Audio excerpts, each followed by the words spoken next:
நிர்வாகி அண்ணன் செங்கோட்டையன். அவர் என்னோட ஒரு மூத்த சகோதரர் மாதிரி பழகக்கூடியவர். அவர் தாவேக்காவுக்கு போகிறதுக்கு 2 நாளைக்கு முன்னாடி கூட என்கிட்ட வந்து அவருடைய முடிவை சொல்லிட்டு தான் போனார். அவர் நான் அங்கே வர வேண்டும் என்று அவருடைய விருப்பம் இருந்தது.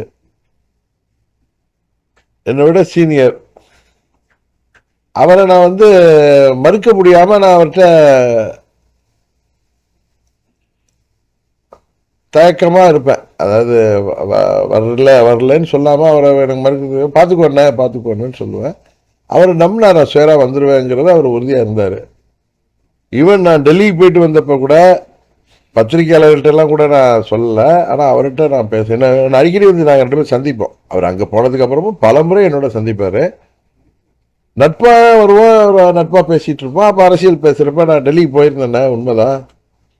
உங்களை கேட்டாங்க முக்கியமானவங்க, ஏன் செங்கோட்டையன் அங்கே போயிட்டாரு, அவரை கூப்பிடுங்க, மறுபடியும் உங்கள் கூட இருக்கிறவர் தானே, உங்களோட க்ளோஸ் ஃப்ரெண்டு தானே, கூப்பிடுங்க, ஏன் அவசரப்பட்டு போனார், இல்லை நான் பேசுகிறேங்கன்னு சொன்னேன். அந்த தகவலை நீங்கள் வாங்கன்னு கூப்பிட முடியாதுல்ல அவரை. இந்த தகவலை முக்கியமான தலைவர் உங்களை கேட்டாங்க, அது சரி வராதுங்க எனக்கு அப்படின்னு சொன்னார். அவர் பேசியிருந்தோம். நான் வருவேன்னு நம்பினார்.